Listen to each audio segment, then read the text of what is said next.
তোর মুখোমুখি দাঁড়িয়ে 7 কোটি মানুষের জীবনের সন্ধান আনলে যারা, তোমাদের মহিমায় কোনদিন ম্লান হবে না, না না না ম্লান হবে না।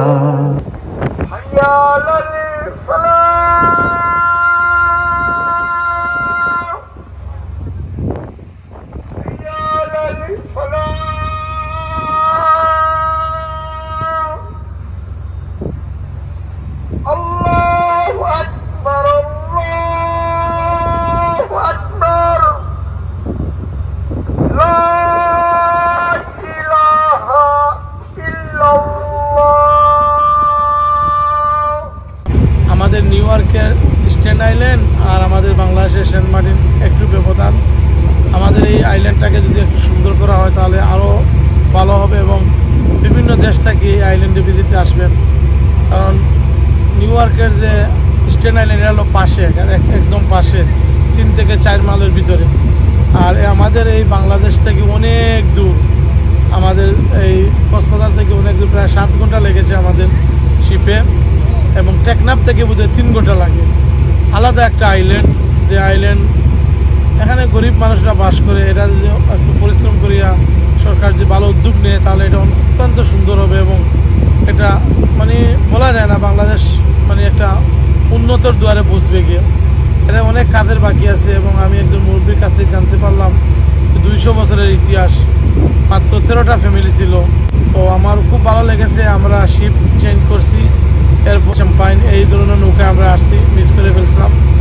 তো সেখানে আমরা মাছ বাজি গাইছি, অত্যন্ত আমার আরও ভালো লাগছে। আর আজকে আমাদের রাতের বেলা আমরা সমুদ্রের মাঝখানে আমরা এই পিছনে চাঁদ উঠতেছে, সারা সময় আমরা কাটিয়েছি। যাওয়ার সময় হয়তো প্রায় 6 থেকে 7 ঘন্টা ছিলাম, আর এখন আমরা 5 ঘন্টার মতো আছি।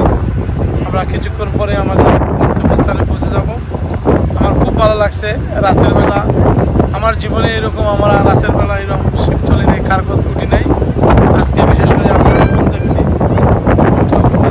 মাঝখানে দেখা যাচ্ছে আল্লাহর যে এত নিয়ামত, প্রাকৃতিক যে এত সৌন্দর্য, এসব ভিজিট না করলে বোঝা যায় না। এসব যারা ভিজিট করেন নাই আপনারা ভিজিট করেন এবং আল্লাহর নিদর্শনগুলো দেখেন। আর আমি ধন্যবাদ জানাই আমার প্রিয় ভাই আনোয়ার হোসেন আজাদকে আমাকে সময় দেওয়ার জন্য। আর মহানবুল আলামিন আমার এই ভাইকে তার দিনের জন্য কবুল করেন। অনেক অনেক ধন্যবাদ প্রফেসর আহমেদ মারুফ ভাইকে তার সুন্দর অনুভূতি প্রকাশ করার জন্য। কক্সবাজারের পক্ষ থেকে প্রিয় ভাইকে অনেক অনেক আন্তরিক অভিনন্দন জানাচ্ছি। আসলে প্রিয় ভাইকে পেয়ে আমরা অনেক আছি, কক্সবাজারে আসছেন। অনেক অনেক ধন্যবাদ মারুফ ভাই, ভালো থাকবেন। আপনাকে অনেক লাফি নীলাম গাধা নীলাম, নীলাম রজনীগন্ধা, মনের সুখে মালা গেঁথেছি সকাল থেকে সন্ধ্যা।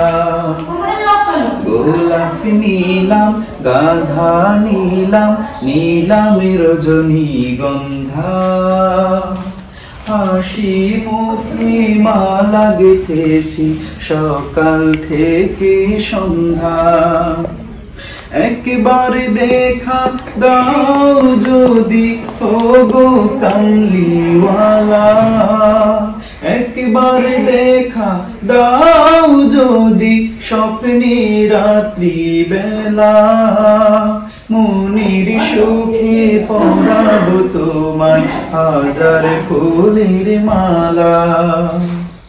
ইয়া রাসূলুল্লাহ ইয়া হাবিবাল্লাহ, ইয়া রাসূলুল্লাহ ইয়া হাবিবাল্লাহ। সাদা ফুলকে প্রশ্ন করি রংটি কোথায় পেলে, নবীজির ওই দাঁত মুবারক সাদা ছিল বলে। সাদা ফুলকে প্রশ্ন করি রংটি কোথায় পেলে, নবীজির ওই দাঁত মোবারক সাদা ছিল বলে, তাই সাদা ফুলকে তুলে তুলে গেথে রাখলাম মালা, হাসি মুখে পরাবো তোমায় হাজার ফুলের মালা। ইয়া রাসূলাল্লাহ ইয়া হাবিবাল্লাহ, ইয়া রাসূলাল্লাহ ইয়া হাবিবাল্লাহ।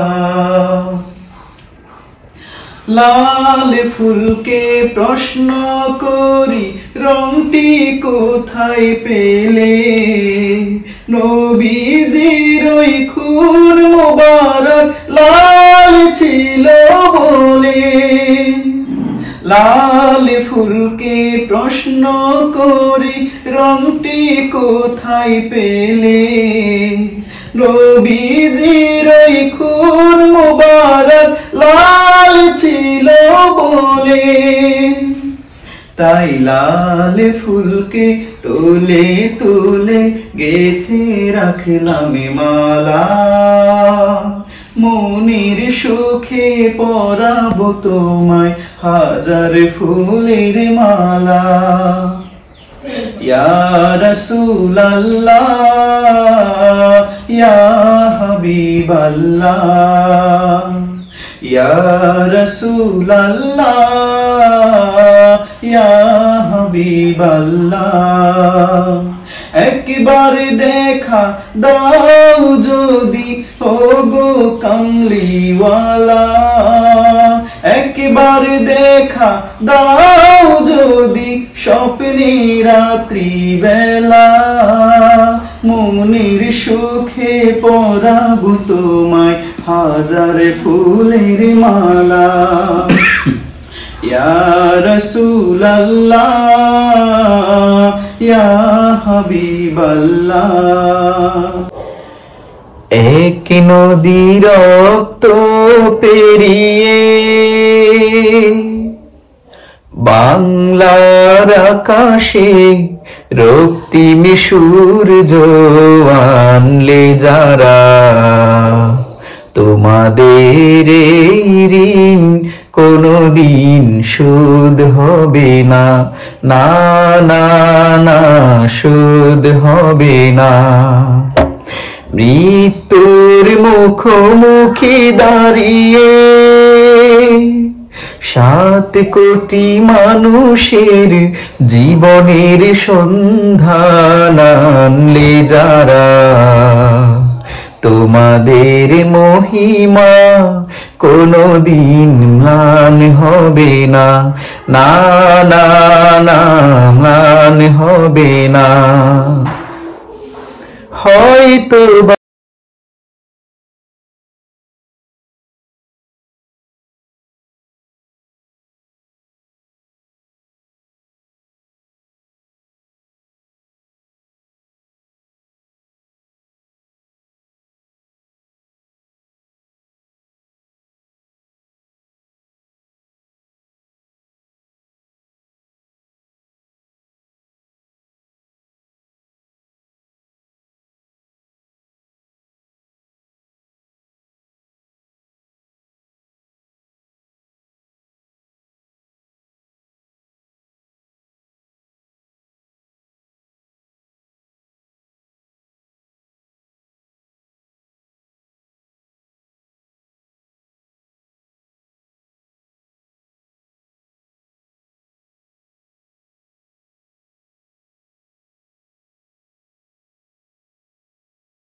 এলাকার মানুষগুলা একেবারে গরিব। এই দেশটা করতে হলে দেশের দায়িত্ববান যে লোকগুলো আছে এরা কাজ করতে হবে। এখানে পর্যটক আসবে, এখানে বাড়াইতে হবে অনেক কিছু, চিন্তা ভাবনা করতে হবে। এরকম একটা ল্যান্ড যদি আমেরিকায় পাইতো, অন্য কোনো দেশে পায়, তাহলে কি করবে দেখেন কত সুন্দর। বিদেশিরা আসলো অনেক, আমরা প্রায় 6-7 ঘন্টা অতিবাহিত করে এখানে আসছি। এখানে যদি বড় বড় বিল্ডিং করতো, ইউনিভার্সিটি করতো, কলেজ করতো, মানুষদেরকে সুবিধা দিত, দেখার পার্ক করতো, তাহলে তো দেশ উন্নত হতো। এরা দেশের কোনো চিন্তাই করে না। এবার এদের বিরুদ্ধে যদি কথা বলি তাহলে সরকার প্রশাসনের সমস্যা হয়ে যায়। আর এই সামসাগুলো আছে না, সামসাগুলো অনেক সময় হুমকি দেখায়। এই সামসাদের জন্য কি ক্ষমতা হইতো। আমি এখানে এক চাচাকে পাইছি সেনমানির সম্বন্ধে কিছু জানবো আমার কাছ থেকে। আসসালামু আলাইকুম চাচা, আপনি ভালো আছেন? ইনশাআল্লাহ ভালো আছি। আচ্ছা, আপনি তো বলেন তো এই কোয়ারটা কত স্কোয়ার ফিট হবে, মানে কত মাইল হবে আসতে সেনমানি? সেনমারিনটা মানে লম্বা হয়েছে 3.5 কিলো, পাশে 1.5 কিলো আছে, 1 কিলো আছে, এরকম মানে 70 পাশে ধরেন 8.5 কিলো আছে। আচ্ছা 70 পাশে। আচ্ছা, এই সেন্ট মার্টিনের একটু হিস্টোরি বলেন, এটা কবে আবিষ্কার হয়েছিল? সেন্ট মার্টিনটা 200 বছর আগেতে আবিষ্কার হয়েছে। এখানে মানে 200 বছর আগে এই যে 13টা ফ্যামিলি ছিল। 13টা ফ্যামিলি ছিল। এই সেন্ট মার্টিনের প্রথম যে কেন্দ্রীয় জামা মসজিদের আলম ছিল আমার দাদা। তাহলে এখন 40টা ফ্যামিলি আছে, এখন মানে 7000 পর্যন্ত আছে। মিয়ানমারে দাবি করে এটা তাদের, কিন্তু মূলত আগে মায়ের দাবি করে, কিন্তু এখন এটা আগে ছিল মানে যে পূর্ব পাকিস্তান বলতো। এখানে সবাই কি মুসলমান? এখন সেন্ট মার্টিন সবাই ওই মুসলমান। এখানে পুলিশ, আর্মি, বিডিআর সব একটা শুধু হিন্দু ফ্যামিলি আছে, শুধু একটা। আচ্ছা, থ্যাংক ইউ চাচা, আপনার অনেক ধন্যবাদ। আসসালামু আলাইকুম। ওয়ালাইকুম আসসালাম। আপনাদেরকে একটু সাগরটা দেখাই। বাংলাদেশের পাটগুলো দেখেন কত সুন্দর।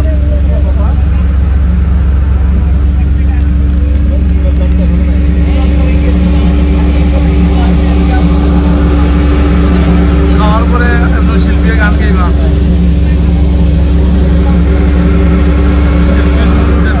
আজকের রাতের আধারে এত সুন্দর চাঁদ উঠছে, যে এত সুন্দর, এবং সাগরকে, পুরা সাগরটাকে সুন্দর করে চাঁদ আপনারা একটু লক্ষ্য করেন। এবং আমাদের এই জাহাজটা এত সুন্দর। এই কর্ণফুলিতে আমরা বেওয়ানে ছিলাম, এখন আমরা কর্ণফুলির পরে বেওয়ান, এরপরে সাম্পান, এরপরে মতিন। এরকম অনেক অভিজ্ঞতা হলো আজকের এই ভ্রমণে। বিশেষ করে এই সাগরের দৃশ্য দেখে আমার মনটা মানে এত ভালো লাগছে যে মহান আল্লাহ রাব্বুল আলামিনের সৃষ্টির। সকলে ভিতরে চলে আসুন, সকলে দৃষ্টাকর্ষণ করছি, আপনারা সবাই ভিতরে চলে আসুন। জাহাজ থেকে আগে ফিরতে দিন, জাহাজ থেকে আগে আমাদের পাশে ফিরতে দিন, আপনারা সবাই ভিতরে চলে আসুন। ওকে, আমাদের জাহাজের একটা সংকেত দিয়ে দিছে, আমরা ভিতরে চলে যাবো। সম্মানিত ভাই ও বোনেরা, আমরা প্রায় 1 মাস ধরে বাংলাদেশের বিভিন্ন দর্শনীয় স্থানসমূহ ঘুরে আসছি। শেষ পর্যায়ে এসে আমরা কক্সবাজার জেলার সেন্ট মার্টিন ভ্রমণে আসছি। তো অনেক বেশি ভালো লেগেছে। তো আমাদের সফরও শেষের দিকে। ইনশাল্লাহ এই ভ্রমণটার পরে আমরা খুলনা ভ্রমণে যাব, ওইটার পরে আবার সিলেট ভ্রমণে যাব। তো এক কথায় এই 1 মাস ব্যাপী ভ্রমণটা অনেক আনন্দ দিয়েছে আমাদেরকে। তো আপনাদের কাছে অনুরোধ থাকবে, অবশ্যই আপনারাও দেশের এক প্রান্ত থেকে অন্য প্রান্তে ঘুরে বেড়াবেন এবং মনকে প্রশান্তি দেওয়ার চেষ্টা করবেন। সকলকে আন্তরিক শুভেচ্ছা এবং মোবারকবাদ জানাচ্ছি। আসসালামু আলাইকুম।